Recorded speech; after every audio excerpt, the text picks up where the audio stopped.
The blood of a 3-year-old. First-time poster, long-time lurker. A little information about myself. I am an insurance agent in a very small country town.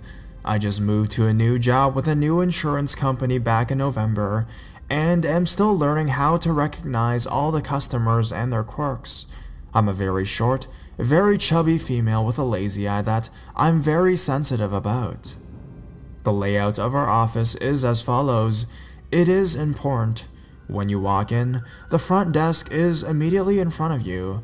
To the right is our office manager's office, because the front desk is a partition, and behind the partition is another desk.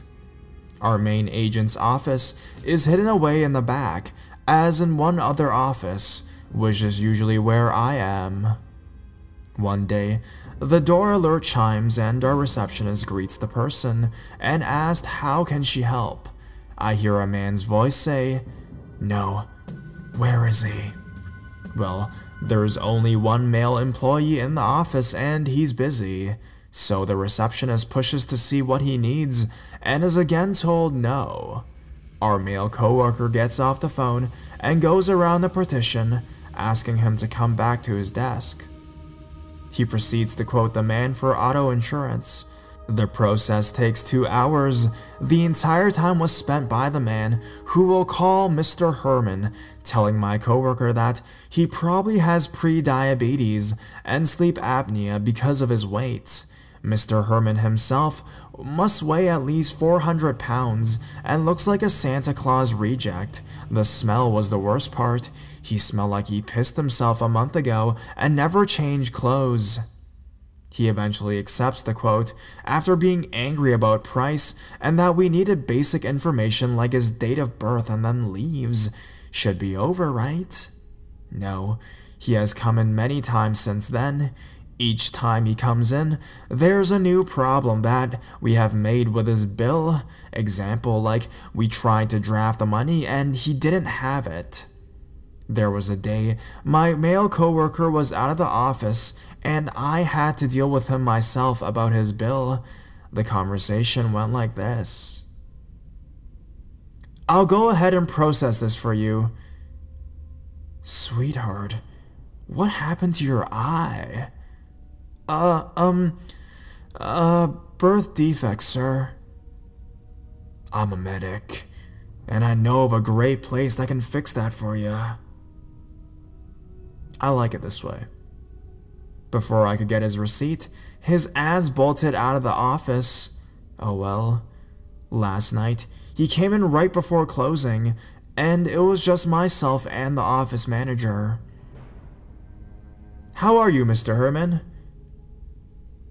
"Be better if you weren't canceling my insurance."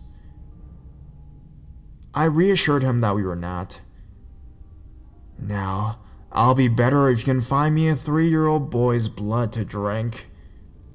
He then proceeds to tell me about a blood transfusion project with rats and the Fountain of Youth.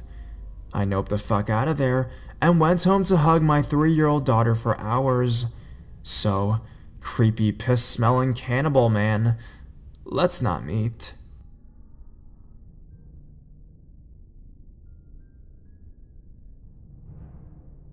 Out in the woods with Cannibal Trevor.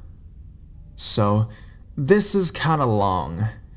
This happened around 3 years ago when I was away on a school trip. This trip was for younger students.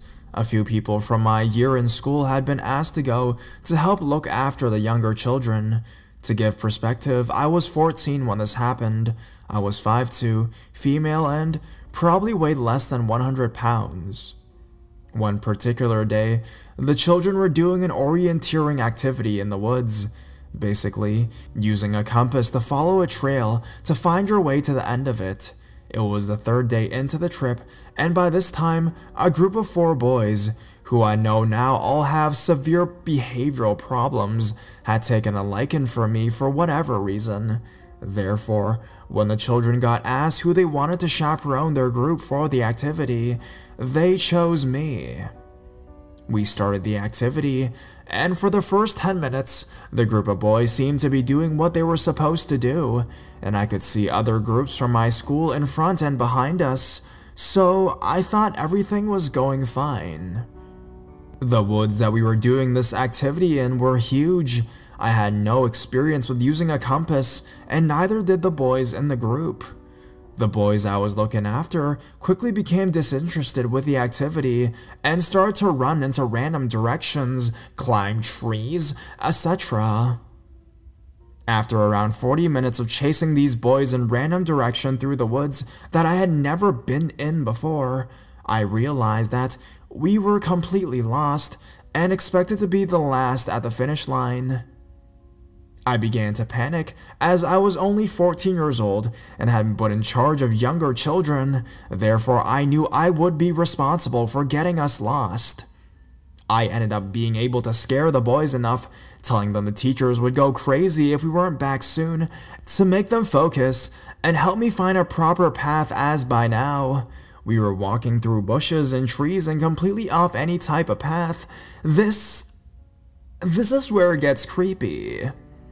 After walking down this path for about 10 minutes, I see a clearing in the trees up ahead. I couldn't see what was in the clearing, so hoping it was an exit from the woods, I started jogging up to it, followed by the boys behind me.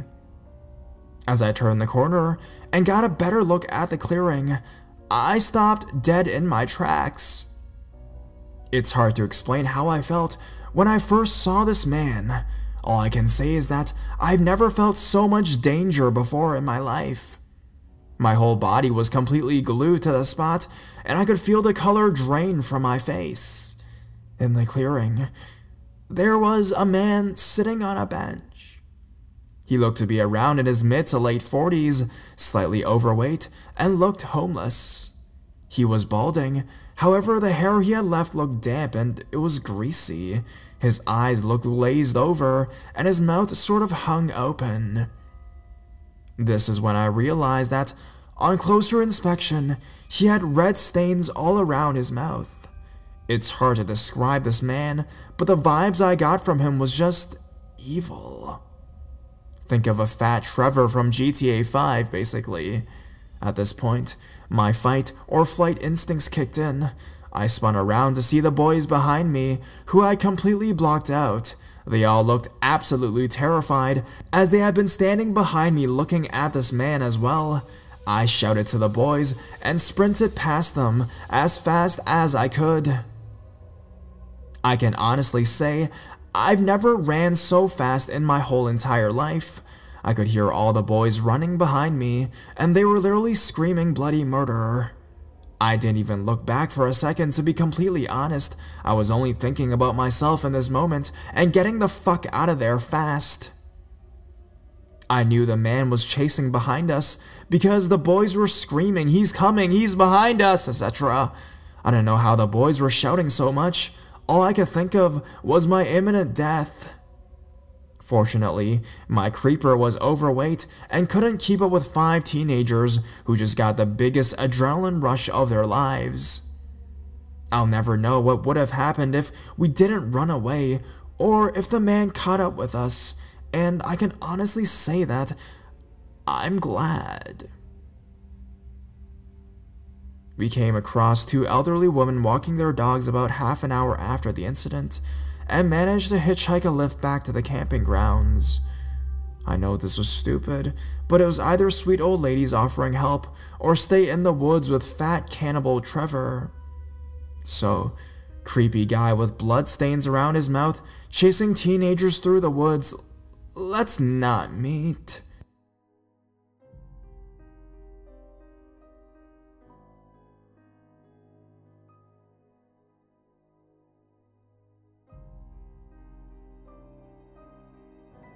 Manila Cannibals. Manila Cannibals. This was about 10 years ago. I was around 12 or 13 years old at the time. I grew up in a small town in southern Ontario, Canada, where there really wasn't anything to do during the summer holidays. To defeat the summer boredom, my father and I would take 2 weeks every summer and rent a cabin up north. Our favorite place to go was a small tourist island called Manila Island, which was a 6-hour drive north from our hometown, and then a 2-hour ferry ride across the lake to the island. While on the ferry, an older gentleman in a semi-formal suit and pants was handing out a small stack of papers in the tourist section of the boat. My father and I approached him and took one of his flyers. It was a map of the island, crudely designed in the MS Paint or an equivalent free drawing program. On the map was various tourist attractions and picnic areas. We thanked the man, excited to travel the entirety of the island, which was the original plan, and went on our way. Upon returning to the tourist room a half-hour later, the man was no longer there. We had just assumed he had run out of amateur maps. When we finally got to the island, we were exhausted. It took an additional hour and a half to get to our cabin, which was located about 15 feet from the shore of a beautiful rock-bottom lake. We spent the majority of the 2 weeks traveling from one end of the island to the other, hitting every tourist attraction and small tackle shop we ran into. On the final 3 days of our trip, we had run out of places to go, and then my father remembered the map. At the very bottom right corner of the map, which was also the lowest, most accessible tip of the island, was a long dotted line that indicated an extensive dirt road. At the end of the road was a picnic area. We thought, why not? It's right by the lake, it might be very beautiful. So we packed our bags and loaded them into the old 1988 Ford Mustang ragtop.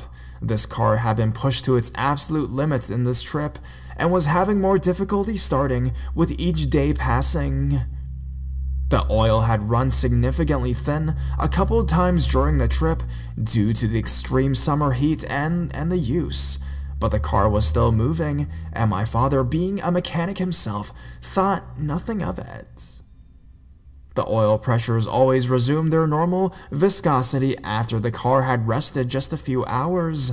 We got our old school paper map out and plotted our route. The drive was beautiful. Open fields and mighty emerald forests, that was, until we started to reach civilization, if you could call it that.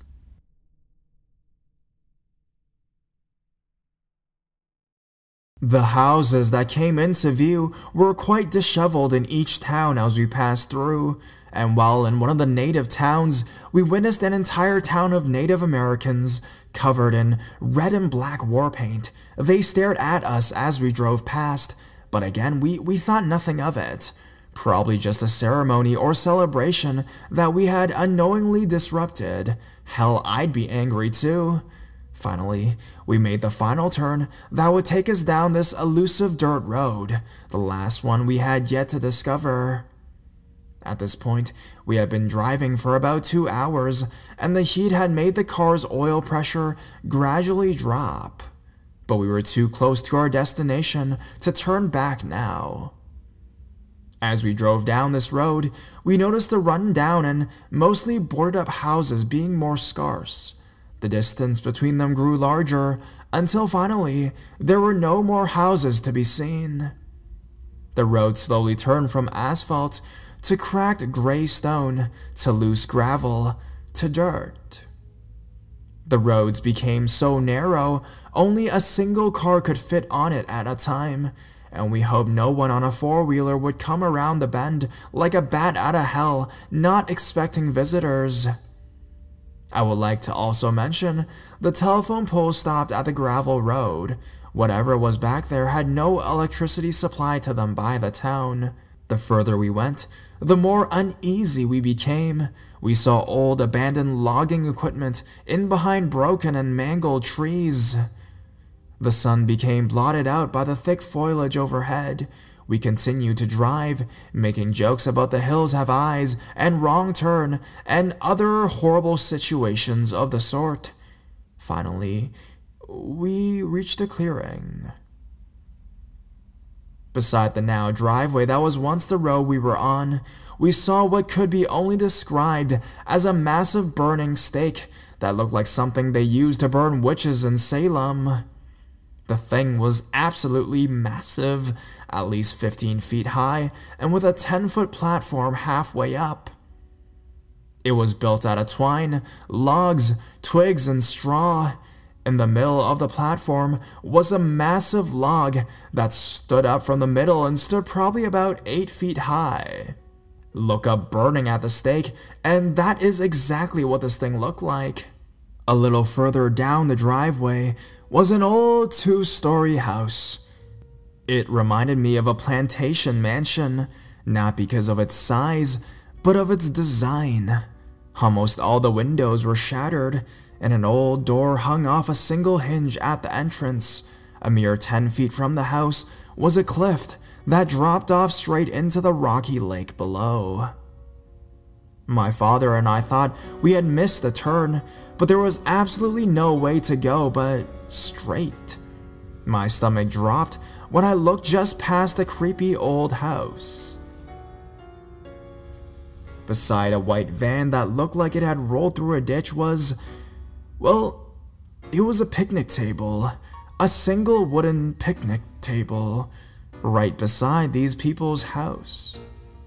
My father and I exchanged nervous glances when all of a sudden, out of the corner of my eye, I saw a dust cloud. There was a beat-up red pickup truck racing towards our parked car. He had come from behind the house, and he had his foot to the floor. My father panicked. He threw the Mustang in reverse and spun around so fast I almost vomited. He shifted into drive and tore away, but something made his eyes widen. The car was beeping at him. The oil pressures was dangerously low. He swore as he gunned it. The car made a small cry of anguish before ripping up the dirt and bits of gravel as we tore out of there like our lives depended on it. Who knows? Maybe they did. We absolutely soared down that road. The dirt road taking risky turns, catching air when we hit huge holes in the earth. All the while, the car screaming at him, begging him to stop. But he didn't. My dad did not. He never slowed down. He never looked back. We finally arrived to the paved part of the road, and my father looked behind us. No one was following us. He slowed down slightly, but I knew he was still well over the speed limit. Once we cleared the areas that advertised their shitty housing, we pulled into the first garage that we saw. The car nearly stalled right then and right there. The last 2 days we just stayed in our cabin, trying to recount what had happened, but also unable to really do anything because the car repair had used up all the rest of our spending money. The day we left the island was the last time we spoke about the incident. We did, however, look for the man giving out the maps on the ferry ride home. He wasn't there. We actually asked a couple of the locals that were going to the mainland for shopping, and no one has ever heard of this so-called picnic area that we had visited. In fact, when we showed them the map we were given, no one could recognize the area past the small towns that were before it. But warned us that the inhabitants of those towns weren't always the kindest to strangers. I don't know if horror movies have tainted my brain, but if they've taught me anything, I think that picnic area is a trap to get curious people to drive down there so they can be killed and BBQ'd on their shrine, or maybe just robbed. Who knows? For those of you who are planning on visiting the island, I hope I don't deter you. It is a beautiful and peaceful place, and the locals are friendly and kind and trustworthy.